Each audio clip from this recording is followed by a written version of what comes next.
Hey Gorge! Welcome to another vlog. So today is a Sunday and ngayon pa lang tayo lalabas. So, alam niyo yung ating routine or bagong routine natin. Ako na yung nag-drive papunta sa store kapag may kailangan bilhin ngayong spring or summer dahil nga ang asawa ko ay iba ang schedule. So, ayoko naman lahat i-depend sa kanya, right? We need to be independent, of course. But anyhow, go to Walmart. Tapos hindi ko sure kung dadala ako ng Burlington. Pero as much as possible, I really don't wanna go to a store na wala naman akong kailangan bilhin. Pero we'll see how it goes. I'm gonna try to take it to the store with me. And you know how it goes. If not, tayo ay mag-haul na lang ulit sa bahay.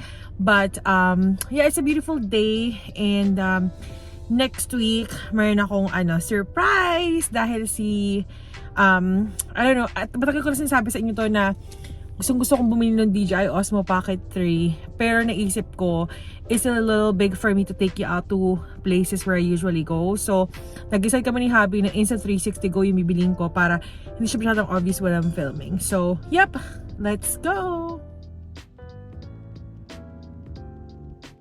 Ayun, gorge, tayo nakapark na. Madali naman mag-park dito, pero parang ngayon ang daming tao compared last week. Siguro kasi medyo late na sa hapon. So I'll catch up with you later.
Medyo malakas yung music sa loob kaya hindi ako nag-vlog masyado.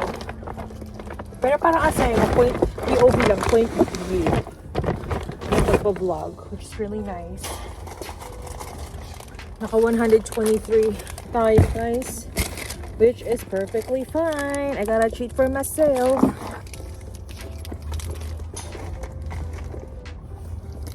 Ayan, gorge, tayo ay uuwi na.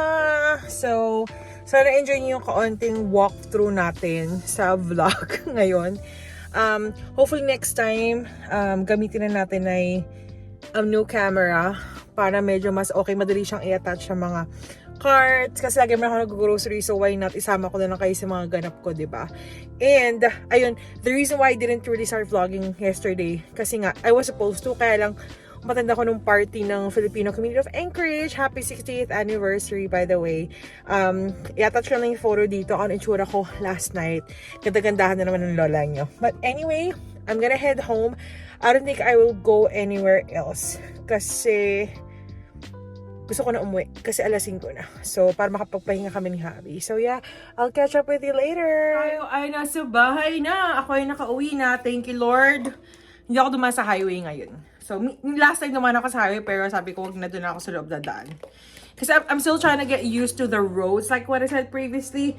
But anyway, let me show you. Well, nakita nyo na siguro mga pinamili ko, pero mag-aral tayo parang summary ng ating mga pinamili. Bilisan ko lang ha, para makapagpahinga na rin ako. So, I got this oat milk creamer. I'm not really a fan of oat milk, pero I really like the lavender latte ng Starbucks. So, that's why I got this. And naka-rollback siya. So, $5. And then, milk ni Hubby. Nagalit. Well, hindi naman siya nagalit. Pero, medyo na-disappoint siya sa binili ko last time. Kasi, sa Fred Meyer's ko ata binili yun. Yung parang zero fat. Eh, pag zero fat, parang very watery lang siya. Wala siya masyadong thickness, if that makes sense. So, mas masarap pa rin yung at least 1% or 2% fat. Kasi yung fat-free. Kasi ako gusto ko yung lactose-free tapos fat-free. I got 2 of these. Sa Costco, parang $9 or $10 yung dalawang ganito kalaki. Pero, okay na sa akin yung great value. Para, again, may supplies lang tayo. At, promise ko sa inyo, once I got the chance to reorganize the pantry, kasi may mga kailangan pa akong bilhin. Kasi kanina may mga dinampot ako na hinawakan ko, pero sabi ko hindi ko man nabibili kasi hindi ko pa naman kailangan. So, mas importante yung laman ng pantry kaysa yung sa pampaganda ng pantry, di ba? Ito, mas stronger siya. Okay din to sa mga drinks. Pero, ayan, para marami tayong supply, hindi ko kailang paubos na or kalahati na, tsaka tayo mamimili. And then, my mom specifically requested great value. Pwede ko naman siya ibili na sa Costco or branded, pero gusto ko talaga great value na dark chocolate and semi-sweet. So, dalawa lang daw, okay na sa kanyang ganito.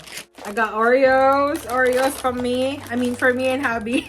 Pero usually, ako malakas sa Oreo. Si Hubby kasi, hindi siya ganun sa sweets, more on salty, sodium talaga. Pero pinag-iingat ko talaga siya. At syempre, pinag-iingat ko rin aking sarili hanggat maaari. Pero again, food is life and masarap talaga kumain.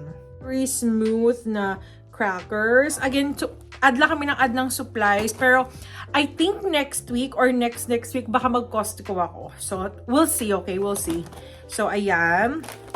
I don't know if sa Philippines you remember that there's Toffee Lock. I don't know if we still have those in the Philippines. I think made in Thailand or Indonesia atay. I'm not sure. Tastes like this. Para siyang Twix pero parang Toffee Lock. So 98 cents lang to, gorge.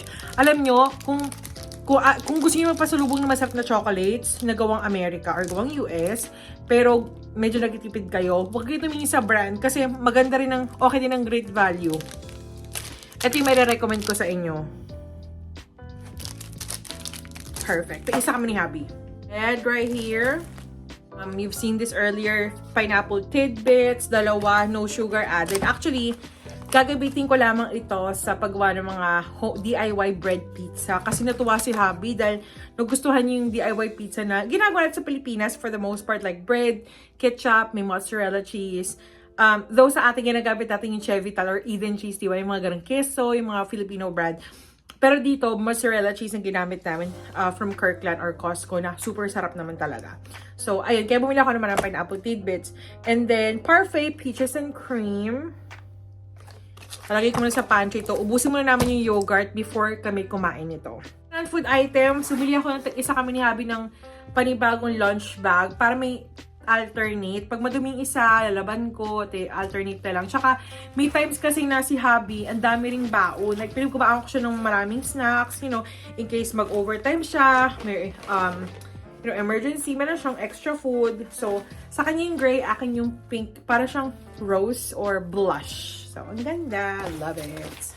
We have sandwich bag and aluminum foil. Great value na lang binili ko. Actually, yung Reynolds, okay naman. Mas okay yon. Feeling ko mas matibay, pero parang naman foil to. Ginagamit ko lang siya for baking or kapag nagbabalot. So, para sa paa namin ni Habi, bumili ako ng aloe vera na softening foot scrub. And then Epsom salt, foot soak, lemongrass, and thyme. Magandang review nito kaya ito yung binili ko na brand. I like this because it's paraben-free, cruelty-free, and vegan-friendly siya. So, parang wala pang $4 ata to. And then, bumili ako ng additional na wax melt kasi nagpapalit ako like every week or every couple of days. Kasi nga syempre, great value brand lang to. Hindi siya ganun tumatagal yung amoy, pero mas mura pa rin. Kaya, one piece mini-melt ko every 1 day or 2 days. Every 2 days siguro 3 days. Tapos, tinatapon ko na, papalit ako naman panibago. Yes. Hopefully, mabango to. Ocean Peony. Honestly, don't know why I bought this brand. It's a little strong. So, if you're using this, make sure na wala pang tao sa banyo or walang tao sa bahay nyo. Kasi ginagawa ko, I'll make sure sa Makara tapos gumamit ng restroom. Restroom talaga ng Makara. Pag gumagamit ako itong brand na to, great value. Declogging. Declogging, did I use the right term? So, drain cleaner. So, ayan. Lalo pag ako makapalang buhok ko, naglalagas-lagas yung buhok ko pag naliligo. Para iwas bara. And then, dishwasher gel. Hindi ko sure kung maganda to kasi comparable to Cascade that we have right now. But we'll see. It's lemon. That's why I got this. And it's great value and it's cheap. So, hindi naman porque cheap ay hindi okay. So, may mga types na okay lang din gumamit ng mga great value na brand. Non-scratch na scrub sponges and then callus remover. We'll see if this works well. Pero, para si Habi, wala siyang kalyo masyado. Ako nagkaroon ako ng kalyo talaga dahil nga syempre ang dry dito kahit nag-vaseline ako ng paa or nagalagay ako ng foot lotion. Ang hirap talaga, mahirap talagang i-maintain na malambot yung paa. Kaya puro lotion lang talaga ako. So we'll see if Habi can actually do my foot spa kasi magbayad kami sa labas. Pero mahilig kasi ako mga DIY. So I prefer doing everything at home, watching TV while, doing our foot spa here at home. But yeah, and then last 2 items. So, I got my family this soap. Gustong-gusto nila yung amoy na to. Para siyang, Irish Spring is a little better. But this has a very, very strong ocean-friendly scent. So, super bango siya. I think, ang gagamit dito is yung dad and brother ko. So, 16 pieces, less than, parang $10. $10 na itong dalawa. So, mas mura pa rin siya. Iko-compare ko sa Costco na Irish Spring. And this is okay. So, kahiyang naman nila to. Is itong ano ba to? How do you call this? Ano siya, parang pwede siya panghugas ng plato, tambakan, nababarin sa hugasin ba tama? But pwede siyang gamitin pang paa. So ito yung gagamitin namin pang soak ng paa ni Habi, lalo na kapag pagod siya sa work. Lalo na siya kasi syempre ang work niya is nasa health, diba? Healthcare. So medyo nakakapagod yung parit-parito, diba? So ayan, Habi, I bought you your, planganita. Planganita talaga. So, ayan, gorge. Ay, magpapahinga na kasi eksaktong 6 p.m. na. Tapos yung vlog ko 6 p.m. So, I really had fun last night. I had fun today. Nakapag-relax ako kahit papano. And I know I have so much vlogs, pending vlogs, gorge, na gusto ko talaga ipakita sa inyo. And I'm really, really excited na ma-pick up yung camera soon. So, yes. Kasi wala pa yung available na color na yung white na gusto namin ni Habi. So, we were thinking about black or white. Pero when he saw the white, sabi niya, I'll just get the white for you. So, ayun lang, gorge. Thank you so much for watching. Don't forget to like, share, subscribe to my YouTube channel. And I'll see you on the next one. Bye!